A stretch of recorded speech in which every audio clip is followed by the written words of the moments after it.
Hi friends, welcome to my video. ఈరోజు మీకోసం పూడమ్మ తల్లి గుడి చూపించడానికి బయలుదేరాను. మీరు కూడా నాతో పాటు రండి, చూద్దాం. మనం నెల్లిమర్ల వెళ్ళే రూట్లో విజయనగరం నుంచి పూల్బాగ్ కాలనీ నుంచి నెల్లిమర్ల వెళ్తుంటే మనకి దిబ్బేశ్వరాలయం సారిపల్లి రూట్ కనిపిస్తుంది. రైట్ సైడ్ ఆ రూట్ దాటుకొని మిమ్స్ హాస్పిటల్ కూడా వస్తుంది. మిమ్స్ హాస్పిటల్ చూడండి. ఆ మిమ్స్ హాస్పిటల్ దాటిన తరువాత ఒక ఫ్లైఓవర్ బ్రిడ్జి కూడా మనకు కనిపిస్తుంది. ఇది మిమ్స్ హాస్పిటల్, మహారాజా హాస్పిటల్. ఇక్కడ మెడికల్ కాలేజీ కూడా ఉంది. చాలామంది ఇక్కడికి వచ్చి ఫ్రీ చెకప్లు చేయించుకుంటారు. కన్సల్టేషన్ ఫీజు అయితే ఉండదు.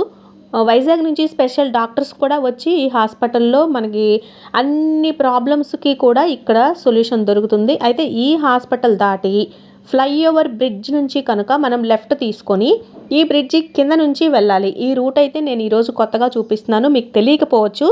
తెలియని వారి కోసం మాత్రమే ఈ రూటు. అయితే నెల్లిమర్ల ఊర్లో నుంచి ఇంకో రూట్ ఉందంట. ఆ రూట్ అయితే నేను ఎప్పుడు వెళ్ళలేదు. ఇది పొలాల మధ్యలో నుంచి బ్రిడ్జి కింద నుంచి అయితే మేము ఎప్పుడు వెళ్ళేవాళ్ళం. ఇంతకుముందు బ్రిడ్జి కట్టక ముందు కూడా మేము మిమ్స్ హాస్పిటల్ పక్క నుంచి రైలు పట్టాలు పక్క నుంచి మాత్రం వెళ్తే చాలా దగ్గరలో ఉంటుంది పూడమ్మ తల్లి. ఈ పూడమ్మ తల్లి చూడండి, పంట పొలాల పక్క నుంచి వెళ్తే ఇది మిమ్స్ హాస్పిటల్ చివరి. అంటే ఇంతకుముందు ఇటు నుంచి కూడా వే ఉండేది, ఇప్పుడు ఇది క్లోజ్ చేసేసారు ఫ్లైఓవర్ బ్రిడ్జి రావడం వల్ల. స్టార్టింగ్ నేను చూపించిన దగ్గరే ఎంట్రన్స్ అనమాట. ఈ హాస్పిటల్ ఎండింగ్ దాటుకొని ముందుకు వెళ్తే ఇదిగో చూడండి, పూడమ్మ తల్లి దేవాలయం అని బోర్డు కూడా కనిపిస్తుంది. అక్కడి నుంచి స్ట్రైట్గా మనం వెళ్తే పొలాల్లో నుంచి చూడండి ఒక సన్నటి దారి అయితే కనిపిస్తుంది. ఈ పంట పొలాలు పక్క నుంచి ఒక అడవిలో ప్రయాణం చేస్తున్నట్టు చాలా దగ్గరగా చూస్తున్నారు కదా. వచ్చేసాం, పూడమ్మ తల్లి గుడికైతే వచ్చేసాం. చూడండి, లోపల అమ్మవారిని చూపిస్తాను రండి. పూడమ్మ తల్లి ఇక్కడ వెదురు చెట్ల మధ్యలో చల్లని నీడ మధ్యలో చక్కని అందమైన ఒక పొలాల మధ్యలో ఉంటుంది. ఇక్కడ గ్రామం అయితే కొంచెం దూరంగానే ఉంది.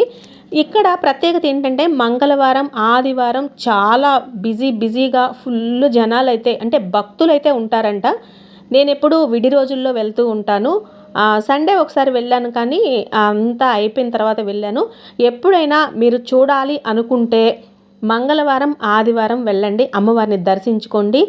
చాలామంది ఇక్కడికి వచ్చి ఫంక్షన్స్ కూడా అరేంజ్ చేసుకుంటూ ఉంటారు. భక్తులందరూ కార్తీక మాసం సందర్భంగా దీపాలు కూడా వెలిగిస్తున్నారు, ప్రదక్షిణాలు చేసుకుంటున్నారు అమ్మవారి గుడి చుట్టూ. నేనైతే చాలా సందర్భాల్లో వెళ్ళాను, కానీ ఇంతకుముందు నేను ఒకసారి వెళ్ళినప్పుడు ఈ గుడి అయితే లేదు, అమ్మవారు ఒక్కలే అలా ఉండేవాళ్ళు. ఈరోజు మీరు పూడమ్మ తల్లి గుడికి వచ్చారు కదా, మీరు ఎక్కడి నుంచి వచ్చారు? ఈ అమ్మవారి గురించి మీకు ఎవరు చెప్పారమ్మా? మేము భోగాపురం నుంచి వచ్చామండి. చాలామంది భోగాపురం నుంచి వచ్చారండి. చాలా ప్రాముఖ్యత దేవత, ఎదురు పొదల్లో పుట్టింది. ఆ తల్లి దగ్గరికి వెళ్ళి దర్శనం చేసుకోండి అని చెప్తేనే వచ్చామండి. చాలామంది భక్తులు చెప్పిన మాటలు ఏంటంటే ఈ గుడికి వస్తే ఈ అమ్మవారిని దర్శించుకుంటే కోరిన కోరికలు నెరవేరుతాయని చెప్పడం జరిగింది.